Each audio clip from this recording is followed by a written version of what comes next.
Colorado 1999 cold case solved. Arrest shocks community. The air inside the old police evidence room felt like a mausoleum, still, stale, and heavy with dust. Time hadn't just passed here, it had congealed.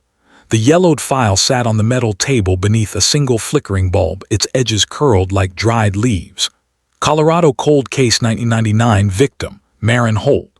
The words were typed in an old serif font, the ink faded but indelible. A photograph was clipped to the front, a young woman, 26, with auburn hair caught mid-laugh. A face full of light, framed by the darkness of a long-forgotten crime. Detective Elias Ward stood there after 26 years, his coat collar turned up against the echo of memory. The scent of old paper and dried adhesive seemed almost alive, whispering the years he'd tried to forget. The murder had defined him once, the first case he hadn't solved, the one that had ended his belief in clean endings. The crime scene had been an abandoned ranger station on the outskirts of Fort Collins, late October, the kind of cold that made sound brittle. Marin's body had been found near the fireplace, strangled, no signs of struggle, a torn journal page in her hand. No fingerprints, no DNA. A ghost story with a file number. Now, as Ward unfolded the file, he could hear the soft scrape of the paper, the sound of a wound reopening. He remembered her father's voice. She was supposed to come home that weekend. The words had carried through years of silence. The photo of the station showed it the way it had been, walls flacking with frost, windows broken, snow drifting across the floor.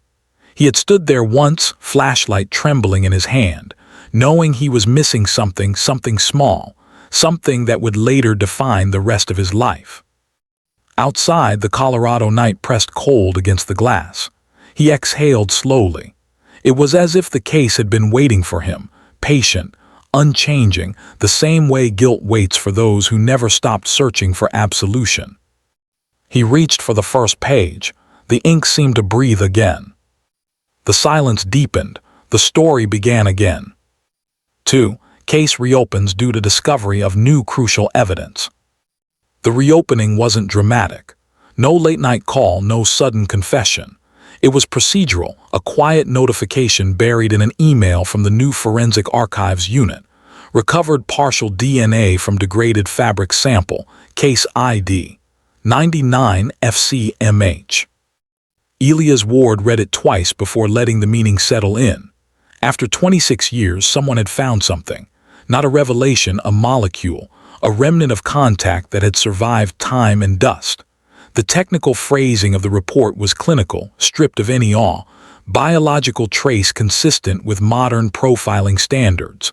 Sample origin, cloth binding found at scene. He closed the email and stared at the screen's reflection. Behind him, the station was different now, sleek desks, filtered air, young detectives whose faces hadn't yet learned the weight of unsolved cases. "Old case?" a voice asked. Ward looked up. It was Detective Vega, early 30s, sharp, clinical, polite in the way people are when they know they're talking to a relic. "Yeah," Ward said, "one that shouldn't have come back."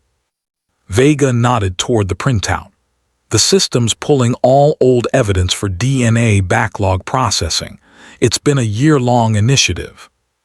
Ward smiled faintly. "Justice by automation." She shrugged. "Sometimes that's what it takes." By the afternoon, the case file was on his desk again. The lab's report was stark and unemotional. DNA profile extracted from blood trace beneath victim's fingernails. Partial match to sample entered in 2024 from unrelated felony arrest in Denver. He read the line again slowly, a link between 2 centuries of silence. Ward reopened the old crime scene photos, the logs, the witness statements, the autopsy report. The clinical language hadn't aged. It was still detached, a kind of moral anesthesia. He visited the evidence room. Box 42 sat on the shelf, brittle masking tape labeled M. Holt. Inside, a torn notebook, a scarf, and a cassette tape with no label. He hesitated before picking up the scarf. It was thin, faded red. The tag was almost gone, but a faint initial remained, hand-stitched. J. He remembered searching the logs for a J all those years ago. There had been no one. Now there was a chance, a name perhaps. He placed the scarf back and whispered, "You never really left, did you?" Outside, the snow had started again. It looked the same as that night in 1999, quiet, almost reverent. The case was breathing again. 3 investigator examines, passed reports to identify overlooked details. The next morning, Ward sat alone in the records room, the hum of the fluorescent lights like static in his skull. Stacks of paper surrounded him, crime scene photos, statements, press clippings. He worked slowly, methodically. This was not about rediscovery, it was about reseeing. He started with the original incident report. Victim discovered 10/27/99 by hikers. Cause of death, manual strangulation. Time of death, approximately 200 hours. Nothing had changed there, but on page 4 a detail stood out, something he'd skimmed past before. Victim's vehicle found 2 miles away, keys still in ignition, driver's side door ajar. He flipped to the witness interviews.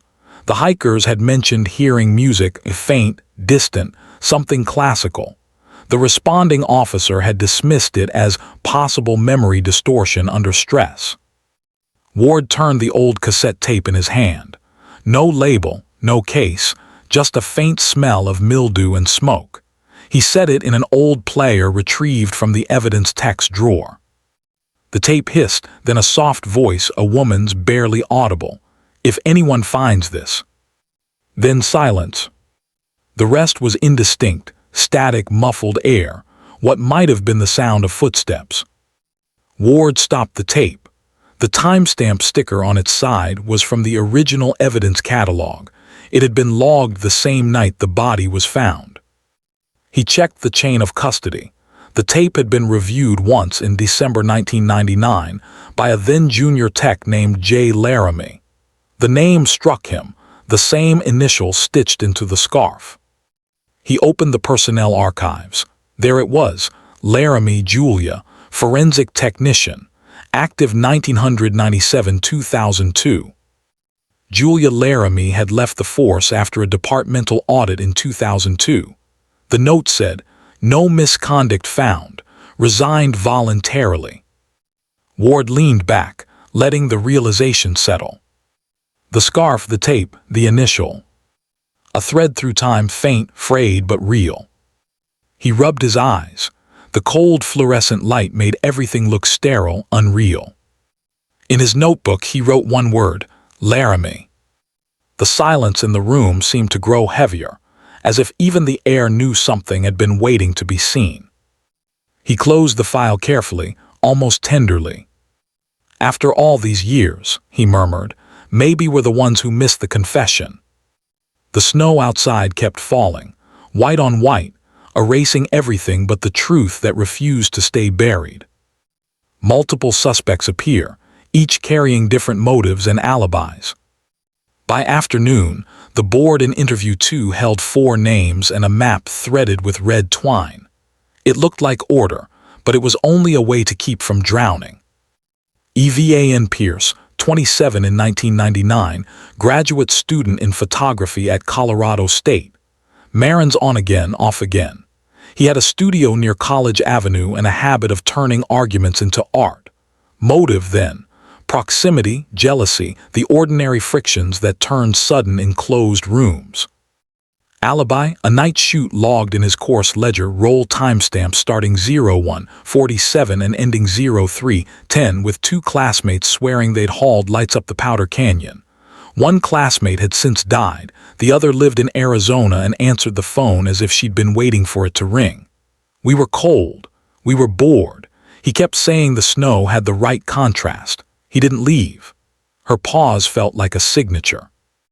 Carl Bnning, 44 in 1999, ranger supervisor, the keys to the station on a ring that clinked like small chains. He'd been the one to let Ward into the scene that first night, the one who brought coffee and shook his head at the cruelty of it. Motive. The ranger station was slated for closure, his OT threatened, a petty grievance grown into something, or nothing. Rumors from back then. Bennying had signed off on temporary storage of equipment with no paper trail, a whisper of gear going missing. Alibi, overnight with his wife in Estes Park, receipt from a lodge stamped 0112. The wife had answered softly. He snores. He did that night too. Ward had underlined the word too and moved on. Noah Rusk, 22 in 1999, a drifter who'd been picked up twice that fall for trespassing near the trailheads.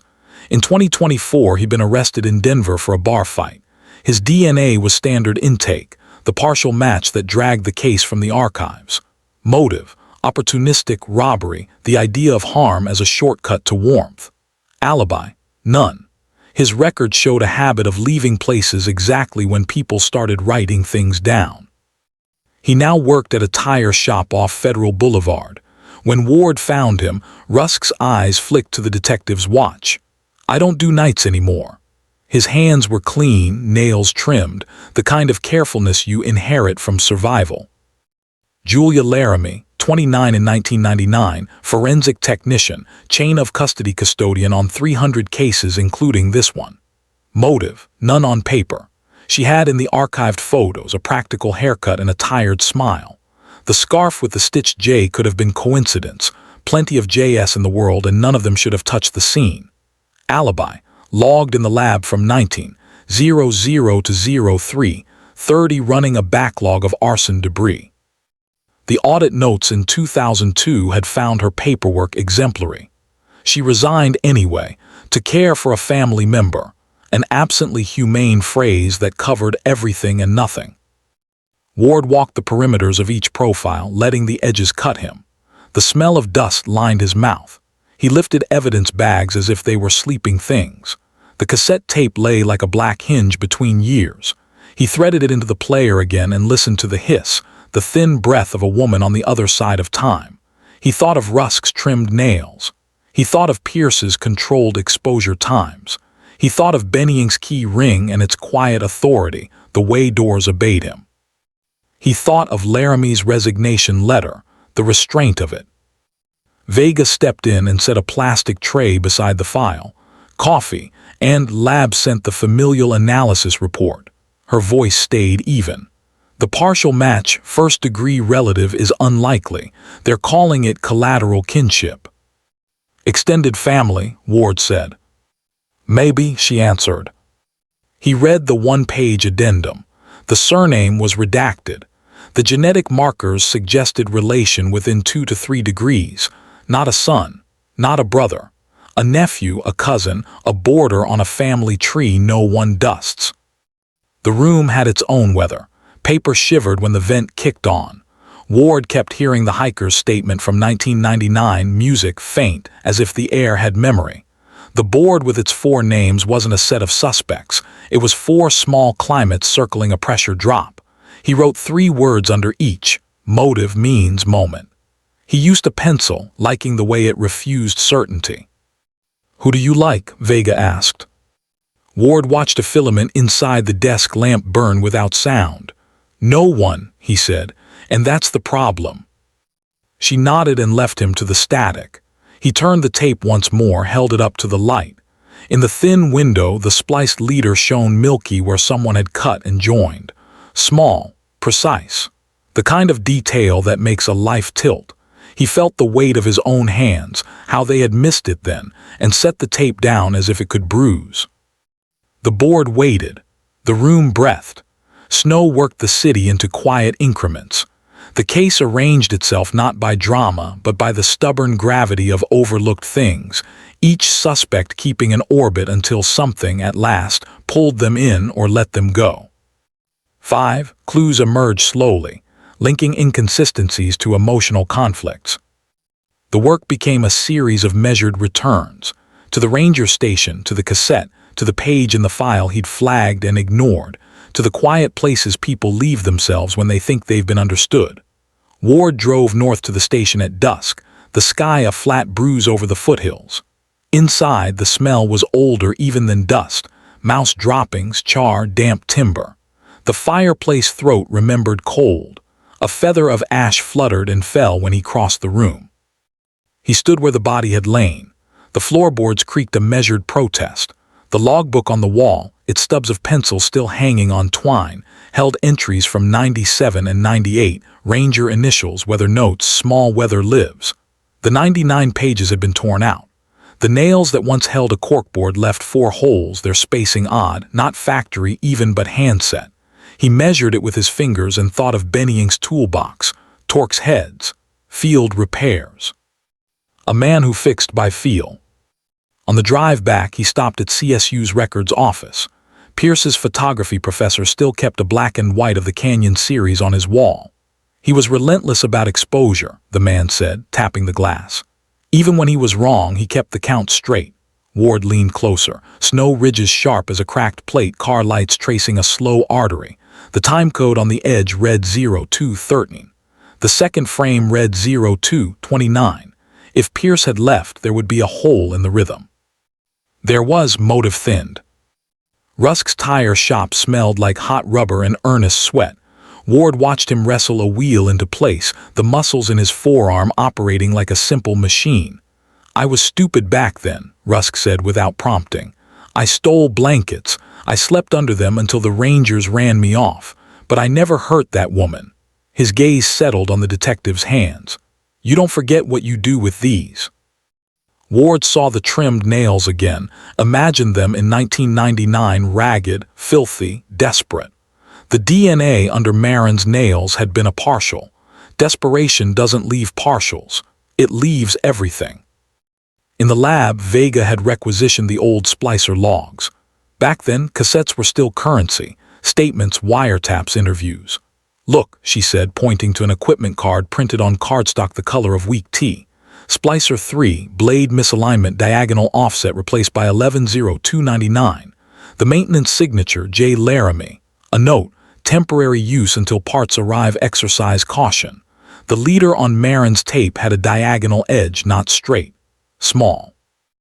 Devastating. Editing had happened, after the fact or within it, by someone who knew how to keep a cut thin as breath. "Why splice a victim's tape?" Vega asked.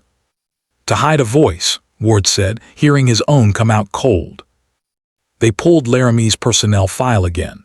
Between commendations and audit certificates, a photo from a department charity drive, quilts and scarves laid out on folding tables, the kind of good that lets a person keep moving. A caption, hand-stitched items by volunteers, pictured, Tech Julia Laramie. Her scarf in the photo had a stitched initial at the hem, a tidy cursive J that matched the evidence tag's faint survivor. Alibi had once looked like paperwork. Now it looked like intention. Ward called the hikers from 1999. The woman, Sarah Keene, answered on the second ring, voice hushed as if the mountains were still listening. "We heard music," she said. "We told the officer." He laughed. "What kind of music?" "Not a song, just piano, from a radio maybe." He asked if she remembered the tune. She hesitated, then hummed a few falling notes. Vega looked over, eyebrows lifting. "Claire de Lune," she murmured. In 99, the overnight classical slot at the lab ran Debussy on repeat. Ward remembered because he'd once signed out a recorder at 3 a.m., and the security guard had said, "Always the moon at this hour." Emotional conflict rose not as confession but as contour. Pierce's jealousy played like a refrain he never performed. Benning's pride hardened into routine, keys, repairs, the quiet dominion of certification. Rusk's want left him skittish but not cruel. Laramie's file, reread in the new light, showed edges. Overtime requests denied, a commendation rescinded when the city cut budgets, a grievance filed and then withdrawn. On a post-it someone had stuck years ago and forgotten to pull, a note in a looping hand. "Julia, stop staying past 2 a.m. It's not good for you." The past keeps receipts even for the body's small rebellions. Ward and Vega drove once more to the station. The cassette played in the car, the hiss folding into the heater's loci, a woman's breath, then the faintest scuff, then that seam of silence where a voice should be. Vega said, "She tried to speak." Ward nodded, "And someone tried to erase it." He parked with the headlights off. The station sat in its own pool of dark. Snow lent it mercy, softening edges. Inside, he looked for new old things. A scratch on the table that matched the width of a lab tool, a strip of adhesive residue on the window where a mic might have been taped, the ghost of blueprint tape pale against wood. Patterns recur where people repeat themselves. It wasn't melodrama, it was arithmetic. The collateral DNA pointing not to a drifter but to a family, the diagonal splice pointing to a misaligned blade, the stitched initial pointing to a habit, the music pointing to a room that should have been miles away. A series of small balances, each tipping the same direction, not loud, just inevitable. Ward wrote a sentence in his notebook. She asked Marin to meet, to fix a mistake Marin wouldn't let her bury. He underlined fix, the word we use when we mean erase. He closed the notebook, feeling the graphite settle. The case was moving, not by force, by accretion. Snow, evidence, guilt, all falling in the same patient way. 6. Unexpected twist reveals the least suspected person as killer. They found Julia Laramie in a beige townhome south of Denver, a tidy porch, a winter flag stirring without wind. She opened the door as if she'd been expecting a delivery, then saw Ward, saw the badge, and her face arranged itself into the careful neutrality of someone who has calibrated her expression for most of a life. Inside, the air smelled like brewed tea and furniture polish. On a shelf, framed certificates for exemplary service, for contributions to community health. For years of dedication, her hands were still. When Ward laid the cassette on the table between them, she inhaled once, shallow. "I want to ask you about a tape," he began. "I logged thousands," she said softly. "You'll need to be more precise." This one came from a ranger station, October '99. It has a diagonal leader splice. Splicer 3 was misaligned that week. He waited. Maintenance note carries your signature. Her eyes flicked to Vega, then back. The quiet worked through the room like a cool draft. She spoke at last, each word chosen, unmourned. "That note is public record." "Now it is." Her mouth made the beginning of a smile that didn't land. "We were always better at records than at people." Ward slid a photograph across, the charity table with scarves and quilts, the stitched J in the corner, neat as a habit. He set the evidence bag containing the scarf beside it. "You left this at a crime scene." "No," she said, reflex crisp, then softer, "I lost it somewhere." "Somewhere," Vega repeated. Laramie looked at the cassette, not the detectives. Her voice thinned. He was hurting her. "Who?" Ward asked. "The system," she said, and he felt the conversation tilt. "She came to the lab a week earlier. She was angry. She had copies of our processing times. She'd been volunteering at the shelter, taking notes, collecting dates. She thought she could fix it by exposing us. She said my name like a charge." Laramie's fingers ghosted the table's edge. "It wasn't about me, but it felt like me." Ward kept his tone low, as if to keep the air whole. "You asked her to meet." "Yes," a nod, small. "We went to the station. She didn't want to be seen in town. I told her we could talk without making it formal." She closed her eyes briefly. "I wanted time." "And then?" "She recorded me." Laramie glanced at the cassette. "She said if anything happens to me." She was dramatic when she was afraid. We argued. I touched her sleeve to calm her and she pulled away. I reached for her arm and she fought. The words flattened into report. I put my hand to her throat to stop her yelling. "I didn't mean." The sentence expired. Silence widened. The clock in the kitchen ticked in sure, impersonal units. Vega didn't move. "I knew what to do," Laramie said finally.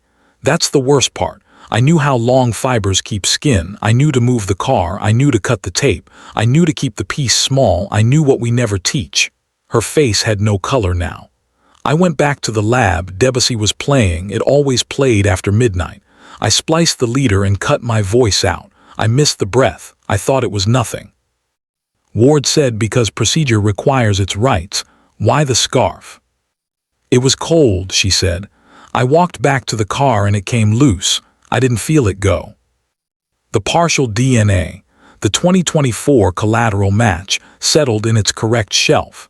Her sister's son, booked on a minor charge, distant enough to be called a coincidence if you were generous, near enough to wake the file if you were. The overlooked detail had dragged the case into daylight, but it hadn't solved it. What solved it was smaller.